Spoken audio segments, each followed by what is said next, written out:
কি বলছো পাগলের মতো? চুপ করো, একদম চুপ করো। আরে আর আমাকে হাজার ধমকেও আপনারা চুপ করেই রাখতে পারবেন না। আমি বলে দিলাম তেল স্যার, আপনি এখনো পকেটে হাত দিয়ে দাঁড়িয়ে আছেন। আপনি অ্যারেস্ট করুন, আমি বলছি তো আপনি অ্যারেস্ট করুন। নারী পাচার, ষড়যন্ত্র আর যা যা কোন কেসে আপনি পড়বেন আমি জানি না, সেটা আপনার মাথা ব্যথা। কি বাবা, তাই তো? আপনি খালি অ্যারেস্ট করুন, চলুন যান। এটা বড্ড বাড়াবাড়ি হয়ে যাচ্ছে না? রায়চৌধুরী বাড়ির ছেলে হয়ে অরিজিৎ এই জঘন্য কাজ করবে? না না, এটা তো আমাদের পক্ষে সম্মানহানি কর। অরিজিৎ, চল চল চল। পরিবার আর ঐতিহ্যের দোয়াই দিয়ে আর কতকাল চলবে অনিরুদ্ধবাবু? বনেদিয়ানার প্রতিপত্তির আড়ালে আপনারা যে এই ব্যবসার সঙ্গে যুক্ত নন তার কোনো প্রমাণ আছে? খবরদার, আর একটা বাজে কথা বললে কিন্তু। ওসব আপনি কলকাতায় গিয়ে করবেন, আপনার চোখ রাঙানি এখানে আর খাটবে না। স্যার, আপনি এখনো দাঁড়িয়ে আছেন। এই, মুখ সামলে কথা বলবে বকাটে ছোকরা। আর একটা যদি বাজে কথা বলো না, আমি কিন্তু তোমার বিরুদ্ধে মানহানির মামলা করব, বুঝতে পেরেছো? আপনার যা ইচ্ছা আপনি তাই করতে পারেন। এতক্ষণ আমার চোখের সামনে যেটা ঘটলো, তাতে অরিজিৎ বাবুকে অ্যারেস্ট করা ছাড়া আমাদের আর কোনো রাস্তা নেই।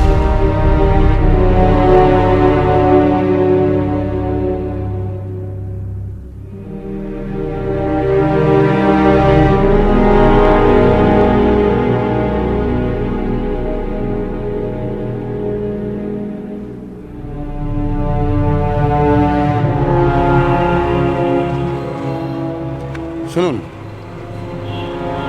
আর বেশি কথা বাড়িয়ে লাভ নেই। আপনাকে এখন আমাদের সঙ্গে থানায় যেতে হবে।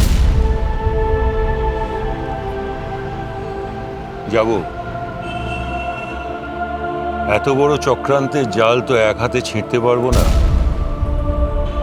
চলুন অফিসার, কোথায় যেতে হবে? কি করছেন কি আপনারা? একজন দেবতুল্য মানুষকে আপনারা ধরে নিয়ে যাচ্ছেন।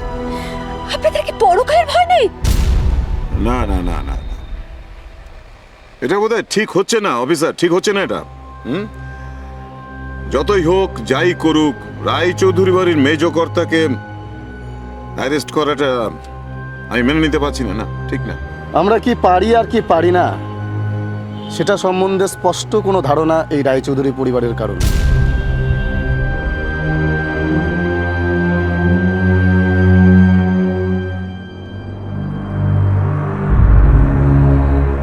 চলুন চলুন, আর বেশি মায়া বাড়িয়ে লাভ নেই, চলুন।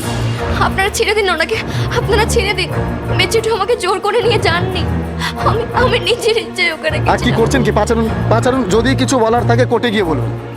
ওঠ মা, ওঠ ওঠ ওঠ। কাকে তুই বোঝাবার চেষ্টা করছিস? ওই ছোট্ট দুটো হাতে কাদের আটকাবি তুই? আচ্ছা, এই সমস্ত হুজ্জুতির মধ্যে দুর্গা কেন তুমি নিজেকে জড়াচ্ছ আমি তো বুঝতে পারছি না। চলো চলো চলো, বাড়ি চলো, তো অনেক হয়েছে, চলো। কোথায় যাব আমি? আমার বাড়ি তো কলকাতায়।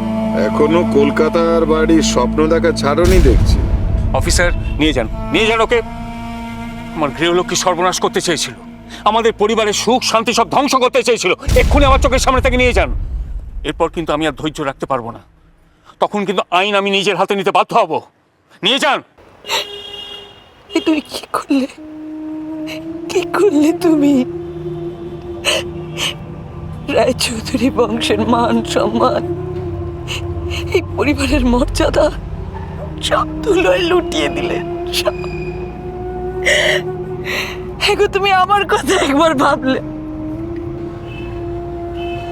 তোমার কথা যত কম ভাবা যায় ততই ভালো দামে। যেদিন আমি তোমাকে সম্পূর্ণভাবে ভুলে যেতে পারবো, সেই দিন আমার সত্যি সত্যি মুক্তি হবে।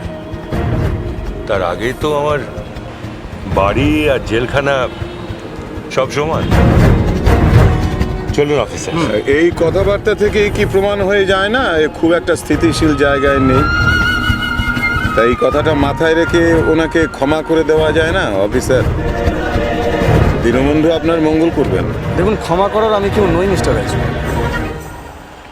আইন যদি ওনাকে ক্ষমা করবে, আমাকে এ ধরনের অন্যায় অনুরোধ করে কোনো লাভ হবে না। দাঁড়ান এক মিনিট আমার কথাটা শুনুন। আমি আইন আপনার থেকে খুব একটা কম বুঝি না। দেখুন, বেশ কিছুদিন আগে ঘটে যাওয়া একটা ঘটনা, আর এক্ষেত্রে যে ভিকটিম, সে যখন নিজেই স্বীকার করছে যে যা ঘটেছে তার সদিচ্ছাতেই ঘটেছে, আর এক্ষেত্রে সে যখন সাবালিকা, তখন কোন আইন মোতাবেকে আপনি ওকে অ্যারেস্ট করেন বলুন? আপনাকে কোনো কিছু বোঝানোর দায় আমার নেই, আমি বাধ্য নই। আপনার যদি কিছু বলার থাকে সেটা কোর্টে গিয়ে বলুন।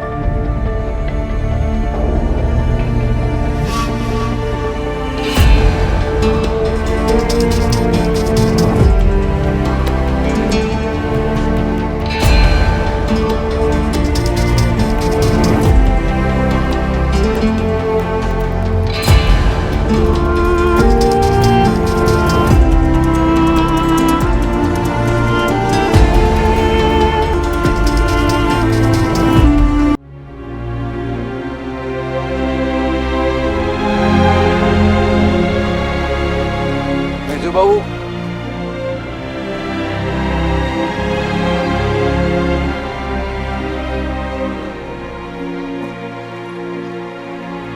তোমাকে আমি ক্ষমা করে দিয়ে গেলাম কানাই। চল।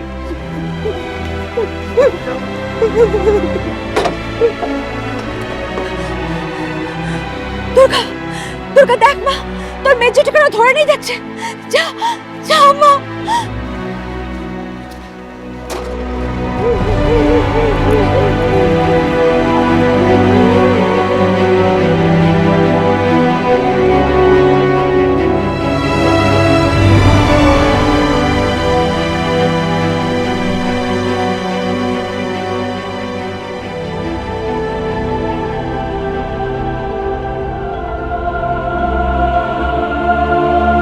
আমাকে জোর করে ধরে নিয়ে যাননি। ওই বাড়িতে আমার বিয়ে হয়েছে, ওটা আমার শ্বশুর বাড়ি। আমাকে ছেড়ে দাও, ছেড়ে দাও।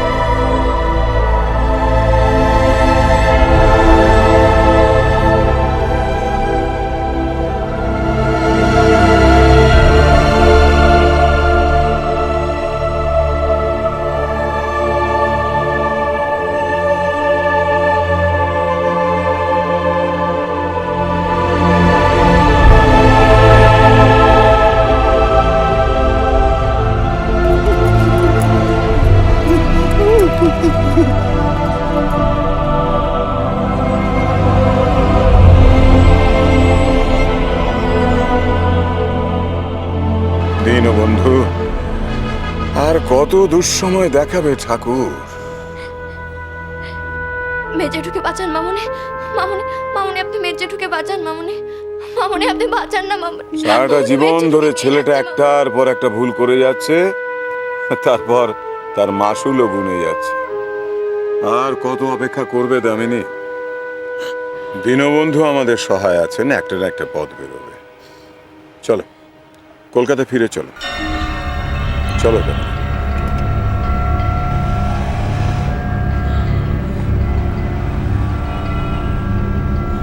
হরি হে দীনবন্ধু।